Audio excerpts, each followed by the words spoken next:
guys, I'm Libby. I'm Ashton. And we're here doing Ruth chapter 4. This is our series on Ruth, and this is our last week. Yeah. So in Ruth chapter 4, Boaz goes to the town gate to talk to the man that was next in line to redeem Naomi's land. And so he goes to him to see if he still wants to redeem it. And he says yes at first, and then Boaz reminds him, oh, by the way, if you redeem the land, then you have to marry Ruth. And he changes his mind because he doesn't want to marry Ruth. So then the man asks Boaz if he will take the land because he's next in line. Well, Boaz wants to marry Ruth. So Boaz redeems the land and declares that he's going to marry Ruth in front of all of the witnesses. And I found it interesting that now a custom in Israel to anyone transferring a right of a purchase is to remove your sandal and hand it to the other party. So that was like publicly showing that you're giving them the right to get the land and Ruth.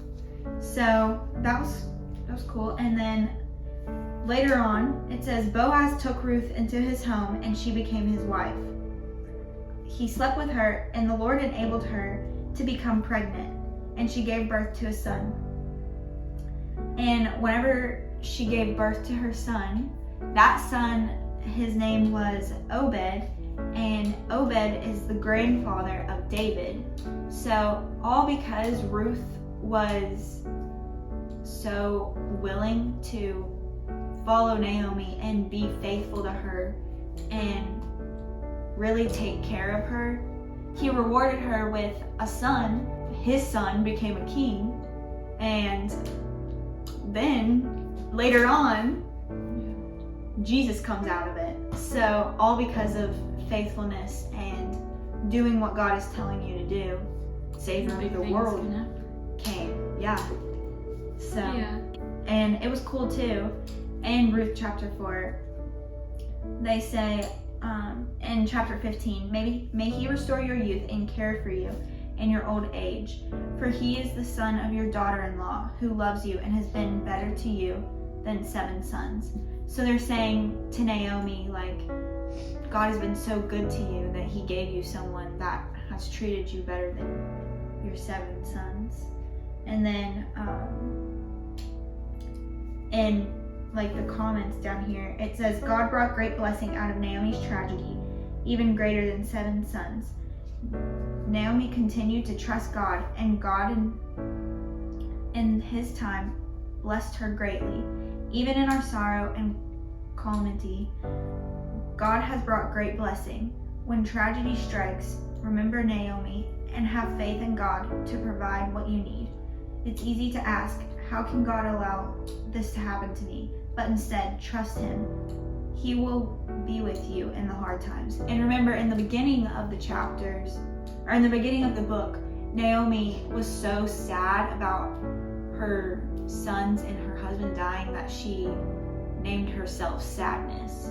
And now, like, because of Ruth and trusting in God, Naomi's happy again. So I think, like, beside like learning about like trust all throughout like Ruth like 1 through 4, it also like shows like Boaz was like attracted so much to Ruth's character. I feel like even if Ruth like wasn't like attractive or like physically attractive, which is dumb, like he would still have been attracted to her because of like her willingness to like go with her mom and her, I don't know, her like courage around the town. Like people saw it and like, I like want to be like Ruth. I want to be like internally pleasing, I guess, or internally. I don't know. Yeah.